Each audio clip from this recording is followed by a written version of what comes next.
Radhe Radhe everyone. स्वागत है आपका आपके अपने यूट्यूब चैनल राधे की कृपा में। आज मैं आपको मेरे इस वीडियो में बताऊंगी कि कैसे संत के सानिध्य से एक चोर का भी उद्धार हो गया और वो संत कौन है। यदि सच्चे संत का सानिध्य हमें एक क्षण भी मिल जाए तो वो भी हमारा उद्धार कर ही देते। आखिर सच्चा संत जिसके जीवन में आ जाता है उसका तो उद्धार होकर ही रहता है। तो मैं आपको एक बहुत ही प्यारी कथा श्रवण करवाती हूँ सत्यवादी चोर की। संत नामदेव जी एक बार रात के समय में कहीं जा रहे थे कि उन्हें एक व्यक्ति मिला। वह चोर था और चोरी करने के लिए निकला था। संत नामदेव जी को देखकर वह छिपने की कोशिश करने लगा।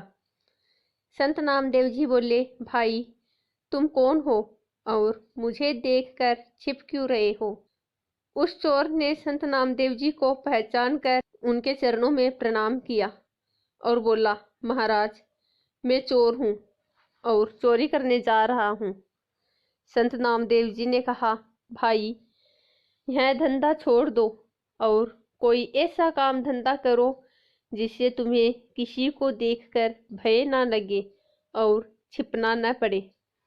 चोर ने कहा, महाराज मेरे पिता भी यही काम करते थे और मैं भी केवल यही काम जानता हूँ। इसके अतिरिक्त दूसरा कोई काम मैं नहीं जानता। फिर मैं पढ़ा लिखा भी नहीं हूँ और न ही मेरे पास इतना धन है कि व्यापार आदि कर सकूं।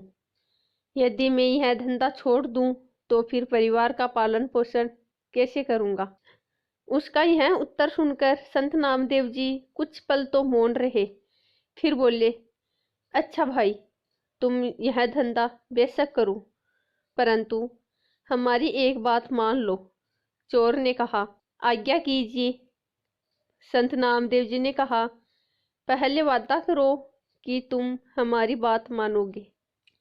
चोर के वादा करने पर संत नामदेव जी बोले, आज से तुम किसी भी परिस्थिति में झूठ मत बोलना, सदा सच बोलना, तुम्हारा कल्याण होगा। यह कहकर संत नामदेव जी तो अपने रास्ते चले गए। इधर चोर सोचने लगा कि झूठ नहीं बोलूंगा तो काम कैसे चलेगा, पर अब तो संत नामदेव जी से वादा किया है, अतः कुछ भी हो जाए अपना वादा नहीं तोड़ूंगा।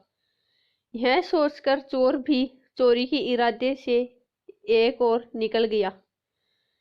कुछ दूर जाने पर उसे एक और व्यक्ति नजर आया। वास्तव में वह व्यक्ति वहां का राजा था जो भेष बदलकर नगर का भ्रमण कर रहा था। उसने भी चोर को देख लिया। राजा ने उस चोर से धीरे से पूछा, तुम कौन हो और इस समय कहाँ जा रहे हो। चोर मन ही मन विचार करने लगा कि झूठ तो मुझे बोलना नहीं है, इसलिए सच सच बता देता हूँ, जो होगा देखा जाएगा। मन में यह विचार करके उसने उत्तर दिया, मैं चोर हूँ और चोरी करने के इरादे से निकला हूँ। राजा चकित हुआ कि यह कैसा चोर है जो स्वयं ही बता रहा है कि मैं चोर हूँ। उसने आश्चर्य प्रकट करते हुए कहा, क्यों हंसी करते हो, तुम अवश्य ही कोई सैनिक या गुप्तचर मालूम होते हो। चोर ने कहा, नहीं मैं मजाक नहीं कर रहा हूँ, मैं वास्तव में चोर ही हूँ और चोरी करना मेरा धंधा है। राजा ने कहा, भाई चोर तो मैं भी हूँ, परंतु अभी नया नया ही यह धंधा शुरू किया है। अच्छा हुआ तुम मिल गए, आज दोनों मिलकर चोरी करते हैं। यदि तुम्हारा ख्याल हो तो राजमहल की चोरी करे। चोर बोला, पागल हो गए हो, राजमहल में कैसे घुसेंगे। राजा ने कहा, घबराओ नहीं, मेरी बात ध्यान से सुनो। मैं पहले राजमहल में नौकर था, परंतु राजा ने किसी बात पर रुष्ट होकर मुझे नौकरी से निकाल दिया। चूंकि राजा ने मुझे निकाला था, इसलिए दूसरा कोई मुझे नौकरी देने को तैयार नहीं हुआ, इसलिए मैंने यह धंधा अपनाया। मुझे राजमहल के एक एक गुप्त द्वार का पता है। चलो आज राजमहल में भाग्य आजमाते हैं। यह कहकर राजा उस चोर को साथ लेकर राजमहल के पिछवाड़े जा पहुंचा और गुप्त मार्ग का द्वार खोलते हुए बोला, तुम पुराने चोर हो, अंधेरे में देखने का तुम्हें अभ्यास है, इसलिए तुम अंदर जाकर माल बटोर लाओ, मैं यहीं पहरा देता हूँ। चोर ने कहा, इतने बड़े महल में मुझे कैसे मालूम होगा कि कहाँ माल रखा है। राजा ने उसे खजाने का रास्ता और वहां तक पहुंचने की सब युक्ति समझा दी। चोर अंदर घुसा और खजाने के द्वार पर जा पहुंचा। वहां दीवार पर एक चरखी लगी हुई थी, उसे घुमाते ही द्वार खुल गया। चोर ने देखा वहां अनेकों बड़े बड़े मजबूत बक्से रखे हैं, जिनमें बड़े बड़े ताले लगे हुए हैं। उसने चाबियों का गुच्छा तथा कुछ दूसरे औजार निकाले और एक बक्से का ताला खोलने की कोशिश की, परंतु उसकी सब कोशिश असफल रही।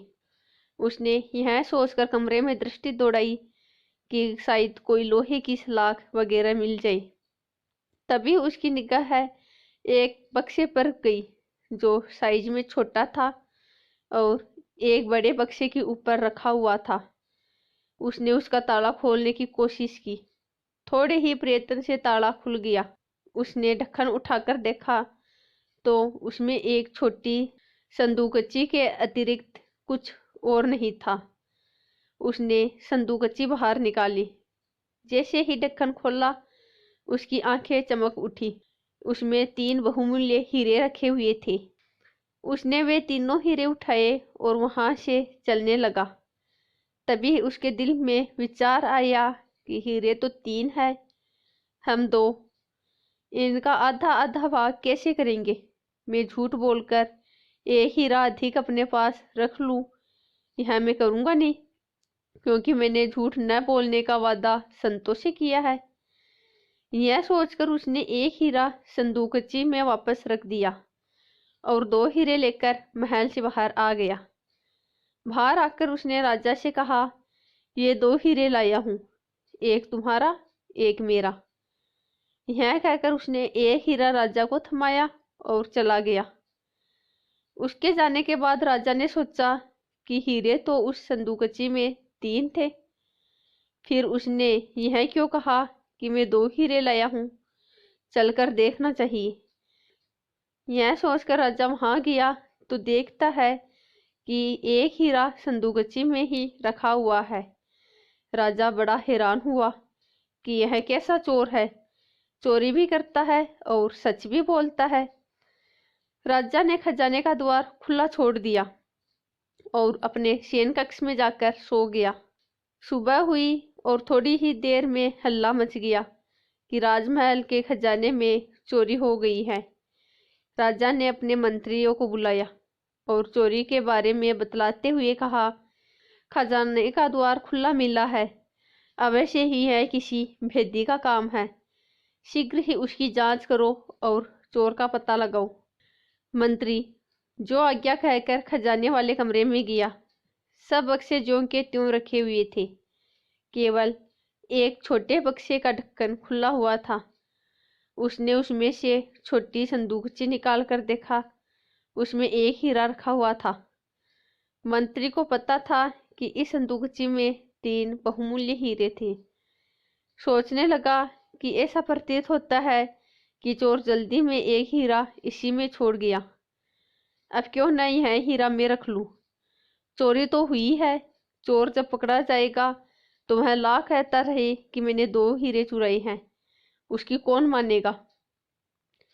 यह सोचकर उसने वह हीरा अपनी जेब में डाल लिया और राजा को आकर सूचना दी कि शेष सब बक्से तो ठीक ठाक है, केवल वह बक्सा खोला गया है जिसमें 3 हीरे रखे थे, वे तीनों हीरे चोर ले गया है। मंत्री की बात को सुनकर राजा ने मुस्कुरा दिया। उसके बाद उसने मंत्री को शीघ्र ही चोर को तलाश कर पकड़ लाने का आदेश दिया। तलाश शुरू हुई और खोजियों द्वारा शीघ्र ही चोर पकड़ लिया गया और राज दरबार में पेश किया गया। राजा ने पूछा, क्या रात को तुम्ही ने राजमहल में घुसकर चोरी की? चोर ने हाथ जोड़कर कहा, जी हाँ राजा साहिब, चोरी तो मैंने ही की है और मैं इसका दंड भुगतने को भी तैयार हूँ। परंतु मेरे साथ एक अन्य चोर भी इसमें शामिल था। मंत्री ने पूछा, वह कौन है? उसका नाम बताओ। चोर ने उत्तर दिया, मैं उसका नाम नहीं जानता और न ही है जानता हूँ कि वह कहाँ रहता है। रात को पहली बार ही उससे मेरी मुलाकात हुई थी और उसी ने गुप्त द्वार से खजाने तक पहुंचने का मुझे रास्ता भी बतलाया था। मंत्री कहने लगा, वाह, क्या कहानी गढ़ी है। उसका नाम पता शीघ्र ही बता दो, वरना खाल खिंचवा दी जाएगी। चोर ने कहा, आप जो सलूक चाहे मेरे साथ करे, परंतु मैं सच कहता हूँ कि मुझे उसका नाम पता मालूम नहीं है। मैं रात की सारी घटना आप लोगों को सुनाता हूँ। यह कहकर उसने रात की सारी घटना ज्यों की त्यों वर्णन कर दी और वह हीरा जो उसके पास था निकाल कर राजा के आगे रख दिया। सुनकर मंत्री क्रोध से भड़क उठा, तुम चोर हो, तुम्हारी बातों पर विश्वास नहीं किया जा सकता। तुम कहते हो कि तुमने 2 हीरे चुराए थे और उनमें से एक हीरा अपने साथी को दे दिया, परंतु चोरी तो तीनों हीरे हुए हैं। फिर तीसरा हीरा कहाँ गया? चोर के कुछ कहने से पहले ही राजा बोल पड़ा, मंत्री जी, यह चोर ठीक कह रहा है। हीरे 2 ही चोरी हुए थे और इसने उनमें से एक हीरा अपने साथी को दिया और एक स्वयं रखा था। और इसका सबूत यह है कि रात को इसका साथी मैं ही था। मैं रात को भेष बदलकर जब नगर में घूम रहा था तब इससे मेरी मुलाकात हुई थी और जो हीरा इसने मुझे दिया वह यह रहा। यह कहकर राजा ने जेब से हीरा निकालकर सामने रख दिया।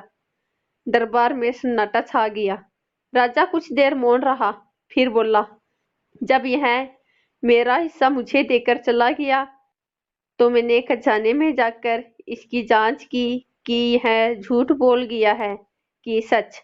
और मुझे वहां पहुंचकर यह देखकर बड़ी हैरानी हुई कि तीसरा हीरा संदूकची में ही था। मंत्री जी, वह हीरा आप अपनी जेब से निकालिए।